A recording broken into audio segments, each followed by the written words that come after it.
Dreaming of moving to Portugal, but not sure which visa you can qualify for? Whether you're looking to move away from your home country or just for better quality of life, you are not alone. Year over year, especially the past 5 years, the number of foreigners relocating to Portugal has increased, and especially Americans since November 2024. I wonder why.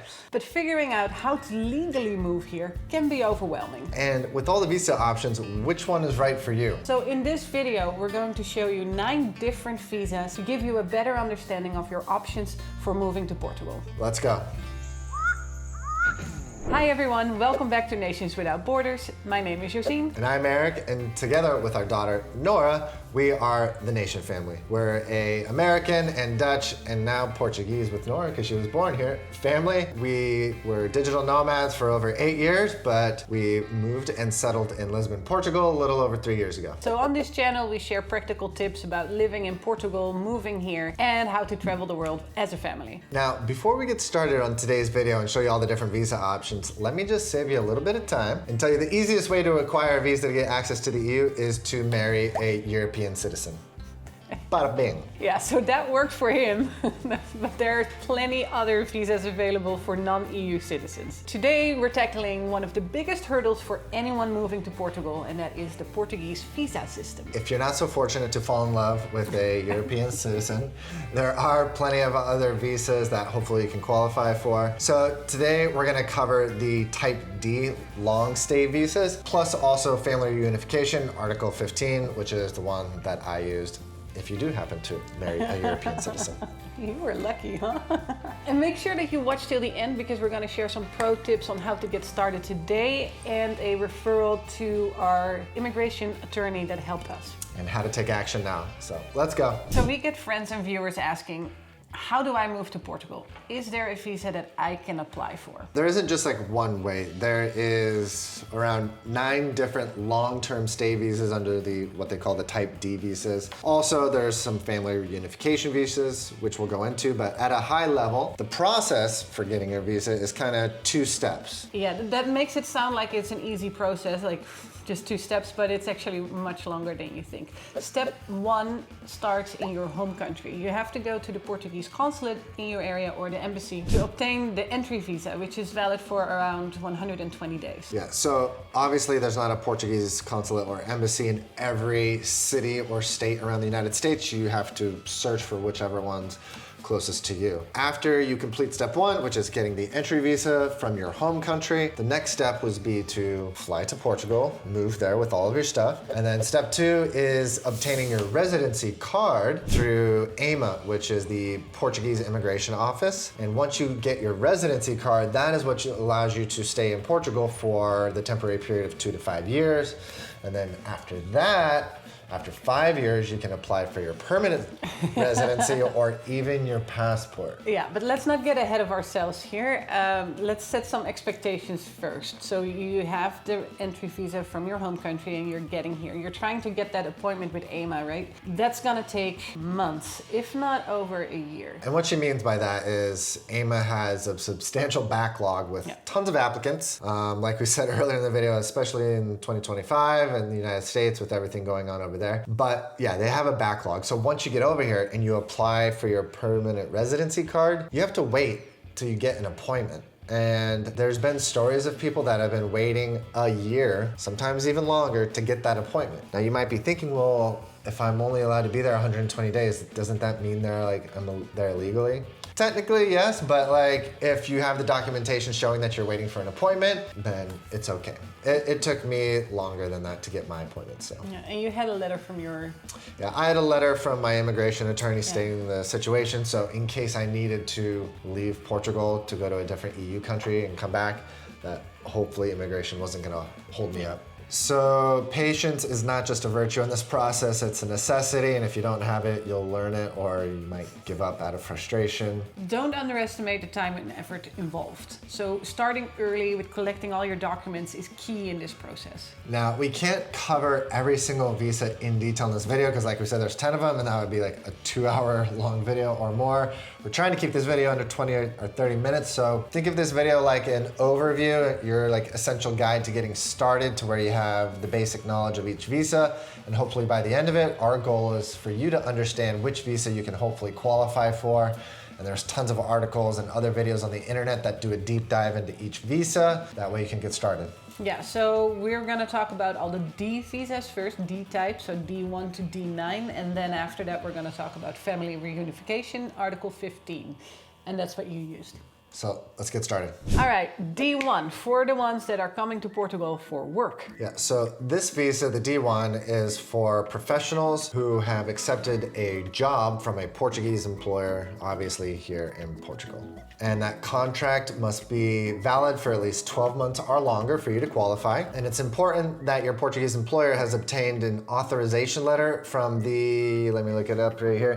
It's the Portuguese Institute of Employment and Vocational Training, and that they're qualified to approve to hire a foreign citizen. That's the key requirement here. The Portuguese company hiring you is authorized to hire internationally and has an official job offer and contract for you. And then they would be applying for you to get a visa. Yeah, they're at least more involved in the process. So this one, I would say, is a little bit more straightforward because the employer is helping you through the process and it's just more straightforward. So for the D2 visa, the entrepreneurship visa, the key requirements for this are kind of around 3 different requirements. It's for presenting a viable business plan around a innovative or original enterprise, or so you could do that for your own company that you want to start up, or if you're investing in a Portuguese innovative company. So there's those 2 aspects. And next, you must demonstrate enough capital. You must be able to show them that you have enough capital to be self-sufficient and to support your enterprise. And the third requirement is just being aware that this doesn't really apply to like traditional businesses. This is for more innovative and new ventures. All right, so opening a clothing store or a restaurant? That would not qualify unless there's some innovative aspect to it. So if you're opening up like a new competitor app to Uber Eats or something like that, maybe you're opening up some new restaurant or side business that goes and brings me Aperol spritzes down the river like a robot, that might count, but You would like that idea. not a traditional restaurant. All right. Moving on to the D3 visa, which is for highly qualified professionals, also known as the HQA visa. This is for specific jobs in industries and certain activities. Yeah, so to qualify for this visa, you must meet at least one of the 3 following criteria that I'm going to list off. Number 1 is a offer letter of employment from a company here in Portugal for at least a term of 12 months or longer, and they must be paying you at least 1.5 times the minimum wage here in Portugal, which unfortunately is not a lot. I think the minimum wage is 870 euros, so times that by 1.5, it is 1,300 a month. But ideally, it's going to be higher than that if you're a highly qualified professional. Number 2 is hold a postgraduate qualification or degree or a professional certificate in the related industry. Number 3 is hold a highly specific qualification for a non-regulated profession. Is there a list somewhere with all these jobs? Yeah, so if you go to the AMA immigration website, there's a link where you can see all the different list of professions, but think like doctors, lawyers, technicians, engineers, things like this. But if you go to the website, they'll give you a list. And we'll put the link in the description. So the next one is the D4 student visa. Portugal offers this visa to students, exchange students, or doing volunteer work in a particular student program. Or internships, right? Yeah. Yeah, okay. So to qualify for this specific visa, there is a few things that you need to know. You would have to provide proof of acceptance of a recognized Portuguese educational institution or program. You would need to demonstrate sufficient financial resources to cover tuition, living expenses for the entire study period. And you have to maintain a required attendance level and passing grades. I think the attendance level from what I read was 75%, but check online, just to be sure. The next one is the D5, which is basically another student visa, but this one is more for transfer of higher education students. So if you are a student and you're already in a college program, usually in the EU, in Paris, for example, and you want to transfer to a program here in Portugal, mobility and transfer, so they say in the visa. But yeah, you could use the D5 visa to transfer your education and your program to a different school here in Portugal. So the requirements are basically the same as a D4. Like you have to have the financial means, you have to accommodation. Yeah, keep up your grades, be present. Yeah. I think it's also around 75%, same as D4. But yeah, so this one is just another student visa, but if you're transferring. All right, next up on the D visa list is the D6, which is for family reunification. Now, this family reunification visa is specifically for non-EU members that hold a valid residency card in Portugal. So for example, let's just use me because it's easy. I'm not an EU member, I'm an American, but I have a residency here in Portugal. I'm allowed to be here through residency. If my mom wanted to come retire in Portugal, looking at you, Mom, if you're watching this, she could apply under the D6 visa if we meet all the qualifications, and I could bring her over here, which is a really cool benefit. So again, this is for non-EU members, non-EU citizens who have a valid Portuguese residency who want to bring other members over here. Yeah, so this is not the visa that we were talking about earlier that Eric used. We'll talk about that one later. So as said, in this example, Eric needs to be a resident here in order to get his mom here. But besides that, he needs to prove the relationship. So a birth certificate, for example. He needs to show financial funds to like support his mom being here and accommodation. Yeah, so think like 3 to 6 months of bank statements, maybe even a year, depending on the embassy. And then we would have to provide like proof that she could live with us, whether that's big, yeah, we have space for her, here's a rental contract, or here's our mortgage, etc. Yeah. So as far as the process, it starts with the Portuguese AMA, the immigration office here. I would kind of initiate that, and then my mom would have to go to the Portuguese embassy in the United States. Like normal, she would have to go through that process, and then once she's over here, we would complete the process with AMA so she can get her residency card. On to the D7 visa, which is also called the retirement visa or the passive income visa, and it's one of the most popular routes here. Before the recent Digital Nomad visa came out a couple of years ago, the D8, the D7 was kind of like the go-to visa if you could financially qualify. If you had unusual income streams, whether that be from remote work or investments or rental income or whatever, they were pretty lax on what they would allow people to qualify for the D7. So for example, if I was applying back in 2021 or 2022 when we came here, before the Digital Nomad visa was here, if I wasn't a family member of an EU citizen, I would have applied for the D7, and there were lots of people getting it at the time. But ever since the release of the Digital Nomad visa, now they're much more strict on it, and you do kind of have to have legitimate like passive income meeting the requirements. Yeah, so today the D7 visa would only be like valid for people with pension income, income from investments, rental income, royalties, like a stable passive income without the need to work here. And the passive income that you are generating coming in has to meet at least the Portuguese minimum wage requirements, which unfortunately again is not a lot, but bonus for people trying to migrate here. So let's go over some numbers. In 2025, in order to be eligible to apply, you need to earn at least 870 euros a month as an individual, which is around 10,400 euros a year. As a married couple, your combined passive income should be at least 1,305 euros per month. And so that's 15,666 euros per year for every dependent child that you apply for. So if you're bringing your kids and your family over, the minimum monthly passive income requirement increases by 246 euros per month per child. So that's 2,952 euros per year. So if you're bringing kids over, it goes up for each kid, but luckily it's not too much. The general application flow is similar to the rest of the D-type visas. You start with the consulate or embassy in your home country that is closest to you, collect the plethora of documents that they need, go through all those checks, and then after you get your entry visa with your family, pack up all your things and say goodbye to the United States or wherever you're coming from. Then you go land in Portugal, and then you start the second step of the process, which is getting that residency card. All right, moving on to the D8 visa, which is also informally known as the Digital Nomad visa or the remote work visa.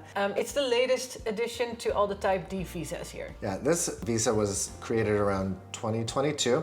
And it was for specifically the individuals who didn't really fit neatly into the D2 visa or the D7. So this was specifically for the digital nomads, the remote workers, and also for Portugal to remain competitive in a global landscape, because a lot of different countries, including Spain and other European countries, were having these digital nomad visas. So Portugal obviously wanted to remain competitive, which is part of the reason that they opened this visa up. Yeah, so this is specifically for freelancers or people that can work remote. Important here is that you get your income from outside of Portugal. So you can not work remotely for a Portuguese company. Yeah, it has to be foreign sourced. The key requirement here is that you can prove that you have a solid income. So let me just look at the numbers here. It says that you have a proper setup, so a contract, of course, with a company. Yeah, you got to prove that you have a remote working contract with whatever clients, or if you're an independent contractor for a company full time. Yeah, and for or if you have your own business. True.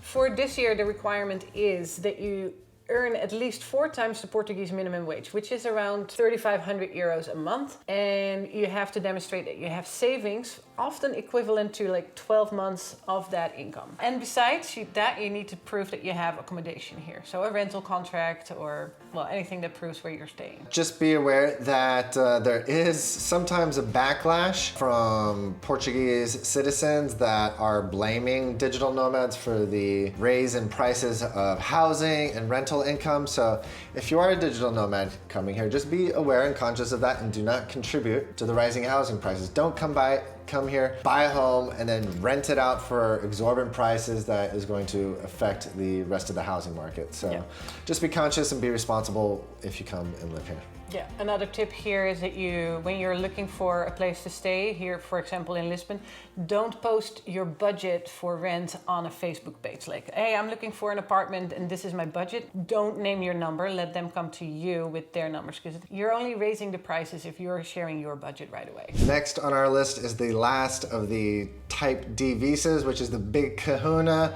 the D9 Golden Visa. Often considered the golden standard of golden visas around the world, because this is an easy pathway to getting into the EU. It's cheaper than some of the other options. Like this one offers a significantly lower barrier to entry and easier qualifications. And what I mean by that is with the golden visa, you can actually only need to be in Portugal for 1 week out of the year. So if you have a golden visa for 5 years, then you can qualify to get your Portuguese passport. That means you would only need to be in Portugal for 4 weeks total. Wow. So let's just say you're just going on a family vacation once a year to Portugal, and boom, that you can get access to a European passport, which is insane. And that's why it's such an attractive option. Now, the price tag for this ranges anywhere from as low as 250,000 all the way to 500,000. But you compare that with some other European options going in at $1 million or higher, yeah, it's more affordable. But for those that can, and trust me, there are plenty who can, even if you're not in that bucket, it's a very attractive option for them to gain access to Europe. Yeah, okay, but the key requirement is it's not like, oh, here's my money, let's go, and we'll buy your visa. No, you have to invest significant funds into certain areas here in Portugal. That could be cultural heritage fund or anything in the cultural art foundation. Sector. Yeah. Minimum there is 250,000, but it can also be an investment in a company of 500,000. So it depends on what kind of investment you're making, what price tag is on there. And there are a lot of nuances, because there are many different nuanced rules that you can apply the golden visa to depending on which category you invest to. So for an example, if you're investing 500,000 euros into a company, for example, that company has to maintain at least 10 employees, that has to employ 10 people in Portugal for at least 3 years, so that would be one requirement. But if that isn't within what you're willing to do, you can actually just donate and give money. So at the end of the term, if you're okay with just giving away $250,000, you can just donate that, like we mentioned, to a cultural heritage site, Art Foundation. Go to the website and you'll find all the different listings. At the end of those 5 years, you're not gonna get anything back for your money except being able to apply for the Portuguese passport. Disclaimer, we are not immigration attorneys. We are not professionals in this area. We've just been doing our thorough research on this. Make sure you do your homework. Reach out to an immigration attorney who specializes in the golden visa. There are lots of them out there. Reach out and they will give you exact information on how you can apply for the Golden Visa and what all those different nuances are. The nuances also change over time. Even the amounts that you can donate or invest or should invest change over time. So make sure that when you are planning to do this, that you have the right numbers in front of you. So Golden Visa, if that's in your budget, then it is the gold standard and an amazing option to get your passport to the EU. All right. The last one, which is not a type D visa, but this is actually another way of family reunification. In this case, Article 15. And that's what Eric used for his residency here, by being married to me. Yeah, so this was pretty sweet, and I'm very fortunate that we were able to qualify for this, because when we were researching how are we going to move to Portugal, and I was learning all about the D7 visa, I was like, and hearing about other people's experiences, it just seemed like a lot of work. You have to collect all the documents. I would have had to move back to the States, or at least temporarily, to go through the application process with the embassy, and that was just going to be a whole lot more headache and expensive. So when we learned about Family Reunification, Article 15, it was actually really cool because I was married to an EU member, Josine just had to move to Portugal, so switch her residency from the Netherlands, her home country, to Portugal. Once she did that, we could then start the application through AMA, or at the time it was SEF, and she had to prove that she could support me financially, sugar mama, and luckily she could at the time. So, and yeah, once we had all that in place, obviously there was more documents we had to acquire. For example, we had to prove our marriage, so we had to get our marriage certificate, which we got married in Mexico. So we had to get our marriage certificate from Mexico, an apostilled version, which we had to get in Oaxaca City, even though we got married in Porto. We had to get that apostilled marriage certificate mailed by certified mail over to Europe. We had to get it translated by an official translator, so it was still not an easy process. We still had to get a lot of documents, and we also had to go to the Netherlands to get the marriage certificate approved there. Yeah, so... And stamped, and apostilled, and translated. Because then it just meant that on file in the Netherlands, they had to have me being married status. So I had to take the marriage certificate, which was apostilled, to the Netherlands before moving here, making sure that in the system in the Netherlands, I was like labeled as married. Then I had to like resign from the Netherlands, or say like, hey, I'm out of here, I'm no longer living here. I now live here in Portugal with my rental contract, but that was super easy. I just walked into a municipality office here with my rental contract, and they just moved me to Portugal. That was the easy part, but the status of being married was a very important part to prove that he was married to an EU citizen. So we had to jump through a bunch of hoops to get all the paperwork sorted, and a couple trips back and forth, but obviously it was all well worth it because here I am.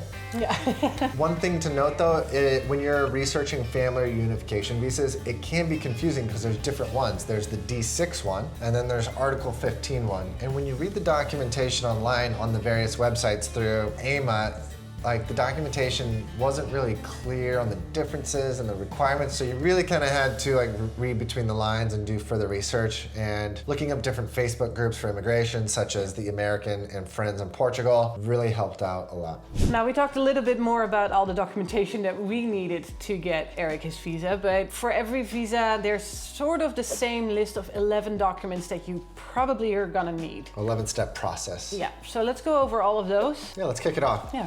So number one, obviously, is going to be your visa application. Second one is a valid passport and a copy of that. Yeah, it has to be valid for at least 6 months from the time you apply, so make sure you have plenty of length on the passport until it expires. You're going to have 2 passport color photos with the European size, at least once you're in Portugal. And you'll also need a notarized color copy of your passport's main page. Number 3. Proof of legal residency status. So if you're not a citizen of the country where you are applying, you'll need proof of legal resident status in another country. So like if you're in the US and you're not a citizen, your green card. The fourth one is a declaration doc for seeking residency, a personal statement declaring the reasons why you are seeking residency in Portugal. Yep, so you just type up a document, I want to move to Portugal for all the Vino Verde. Okay, great reasons. All the COD, all the Portuguese, to get away from the crazy United States. Yeah. All right, number 5 is proof of your financial means, or sufficient funds at least, which will demonstrate you meet the financial requirements specific to the visa you're applying for. Think tax returns and bank statements. Number 6 is a Portuguese bank account and a NIF number, so proof of a funded bank account opened in Portugal and your Portuguese tax identification number. Now you might be thinking, how the heck am I supposed to get a NIF and a Portuguese bank account from the US? But there are services, third-party services that can help you get a bank account remotely from abroad and the tax ID number, which they call a NIF. Yeah. The number 7 on this list is a criminal record certificate. A criminal record from your home country, such as an FBI criminal record. Yeah, if you're from the US, you'll need to get a report from the FBI of your criminal record, and you'll need to bring that to the embassy. A release or request form for a Portuguese criminal record check by IMA.